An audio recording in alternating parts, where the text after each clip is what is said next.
Hey, come on over, have some fun with Crazy Taxi! Alright, folks, buckle up, because today we're diving headfirst into the world of Crazy Taxi. Now, I'll be honest with you, because you see, I am a huge fan of this series. Whenever I'm coding a game or making music and I get stuck or frustrated and don't know what to do, I can always throw on a Crazy Taxi game, play for 10 minutes, and come back completely refreshed and ready to grind myself into the ground for another couple hours. I can boot up any of the trilogy, pick a map, and usually that will do the trick. But here's the thing, some maps are just better than others. So, the question is, which one of them is the best? I'm gonna use a scientifically proven method to figure it out. And by that, I mean I'm gonna use my own damn opinion. So, if you like a map I ranked low, no hate to you. You can like whatever you want. I'm just doing this to have fun. I will be ranking these maps in how cool the map design is, how much fun they are to play and explore, and of course, the playlist that accompanies them. Also, the Crazy Taxi games I will be using for this ranking are the Dreamcast versions of Crazy Taxi 1 and 2, and the PC fan remake of Crazy Taxi 3, because that is the best way to play that game. With all that out of the way, let's figure out which Crazy Taxi map is the best. And coming in dead last at number 7, we've got Big Apple from Crazy Taxi 2. And let me tell you, this map is basically New York. If New York was designed by someone who hates fun. It's huge, it's confusing, and it's just bland. Sure, there's a bridge, some suburbs, and a botanic garden, but none of it feels exciting. It's like the game said, here's a giant city. Good luck not getting lost. Now, the music playlist here is actually one of my favorites. Come Out Swinging and No Brakes are perfect Crazy Taxi songs. One Fine Day is also pretty solid. And Walla Walla? Genius. A song about going to prison in a game where you break every traffic law imaginable. That's pure comedic gold. But the map itself sucks.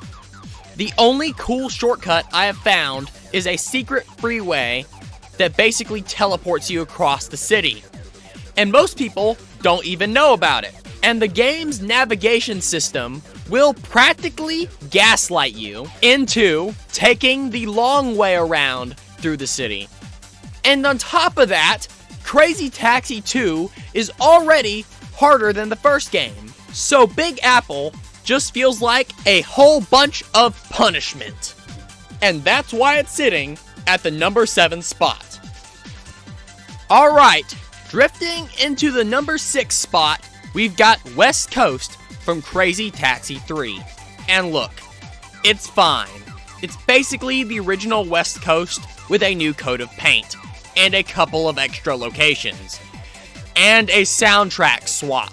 But here's the thing, if I want to play the West Coast map, I'm gonna play the original version. This one is like the diet version. Same flavor, fewer calories. And honestly, I rarely boot it up unless I'm looking for a little variety. Now, the soundtrack here is mixed. No Brakes, absolute classic. Fits Crazy Taxi perfectly. Empty Causes, not bad, but Bad Religion has way better music tracks. Then there's Victory or Die by Motorhead. And I've gotta ask, who in their right mind thought this song belonged in Crazy Taxi? Like, imagine you're a passenger in your Uber on your way to Pizza Hut. And freaking Victory or Die is blasting over the speakers as this guy is driving. That's not Crazy Taxi energy. That's Mad Max Fury Road energy. I mean, this song literally has the lyrics, "You always end up on the killing floor." What part of that screams, pick up the guy in the Hawaiian t-shirt and drop him off at the KFC? It doesn't. It's thrash metal chaos in a game that's supposed to be punk rock chaos. Alright, coming in at number 5, we've got Small Apple, the daytime version. And look, this one is leagues better than Big Apple. But that's not saying too much. At least here, you have a central park in the middle of the map. And you can use that to get your bearings pretty easily. And let's not forget to talk about the real star of this map, the creepy eyeless whale down in the bay. Yeah, I don't know who at Sega thought, yeah, let's put a whale in here, but forget the eyes. It looks like it wandered in from Resident Evil, and I'm like, who forgot to put eyes on this thing? Why is it here? It's pure nightmare fuel. Other than that, the map kind of blends together. There's a subway system you can use, but honestly, I prefer the subway in the original Crazy Taxi. It just feels way cooler. And as for the music, it's the same as Big Apple, so nothing new to cover here. Next up at number 4, we got the original map from the Dreamcast version. And honestly, this is like Crazy Taxi on easy mode. Compared to the arcade original, it's way simpler. It's got fewer obstacles, and it's very straightforward. You're basically bouncing between small town, park, and big city. And you're absolutely, positively not gonna get lost here. Which is a blessing, because we all know there's another map that feels like it was designed specifically to make you cry. Now, don't let the simplicity fool you. This map has some wild shortcuts. You can ride the freeway, hop off the sides like a maniac, or even drive your taxi straight into the subway. Yes, you heard that right. You can take the subway tunnels in Crazy Taxi. And the soundtrack is absolutely classic. It's the Crazy Taxi 1 soundtrack, complete with All I Want, Way Down the Line, Them and Us, and 10 in 2010. Honestly, this playlist is peak Crazy Taxi. All I Want is basically the anthem of the series. I could seriously play this map on loop and never ever get tired of the music. And taking the number 3 spot, we've got Small Apple Night from Crazy Taxi 3. And let me tell you, this one is actually really good.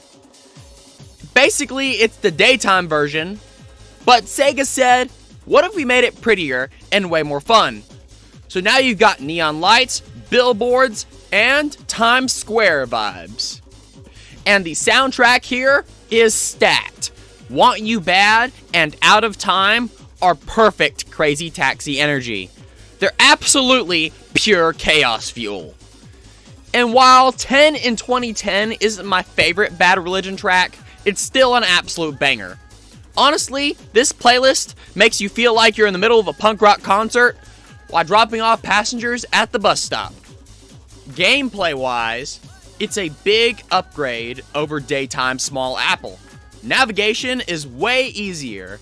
The subway system is still here, though I don't use it as much.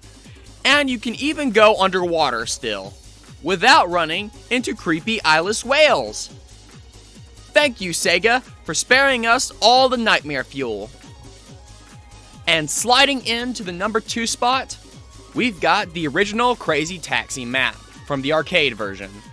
And honestly, this one is pretty neat. It's the most balanced map in the whole trilogy. You've got the rolling hills straight out of San Francisco, a small town area, a big city, even a massive highway connecting the city and the town together. It's diverse, it's fun, and it never feels unfair. And there are little shortcuts sprinkled throughout the map, but none of them are super flashy. Oh, and of course, you can drive underwater and see orcas. Why can you do this? I have no idea. And we've already talked about the soundtrack when we covered the Dreamcast bonus map. This soundtrack is banger. No more words need to be said. And finally, taking the crown for number 1 is Glitter Oasis from Crazy Taxi 3. This map is pure chaos in the desert, and I absolutely love it. Now, I've heard the original Xbox version had performance issues, like the Oasis town tanking the frame rate, but I've never played that one. On the PC remake, it's flawless. And the soundtrack? Absolute banger. Punk rock song is my favorite Bad Religion song. Breed by Nirvana is really good. And I used to be kinda mid on Rise and Fall by The Offspring, but over time it grew on me.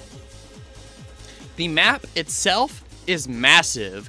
The city sits in the middle of it like an actual oasis, and every direction you go leads into something wild. Campgrounds, dams, canyons, desert highways. It's probably the biggest map in the entire trilogy. And it's always a blast to explore. My personal favorite part? Just tearing through the desert. Because there's so much to find and so many routes to take. And customers can send you anywhere. And half the fun is just seeing where you end up. Now, I've heard some people complain it doesn't have that much verticality. And yeah, most of it is flat, but come on, it's a freaking desert. What did you expect? Skyscrapers? Besides, there are plenty of canyons to jump off of. So if you're craving airtime, just jump off a cliff. So yeah, those are my rankings on the Crazy Taxi maps. You can have fun with just about all of them to some extent, but if I had to rank them, this is how I'd do it. What'd you think of my list? And where would you put the maps in your personal ranking? Drop your thoughts in the comments down below. Also, if you want to play the PC remake of Crazy Taxi 3, links will be in the description. And huge shout out to Oregon Pacifist for fixing it. Seriously, give this guy your thanks. He did an amazing job with this remake. And hey, if you liked the video, consider subscribing to the channel, smashing that like button, and leaving a comment down below. And if you want to support us even more, my studio has a game called Nova Rebellion out right now on Steam. You play as rock and roll space outlaws, and it's just as chaotic as it sounds. Links will also be in the description. And that's all for today, fellas. Thank you so much for watching till the end. This is Troy Schultz, the Anti-Gamer Slayer, signing off!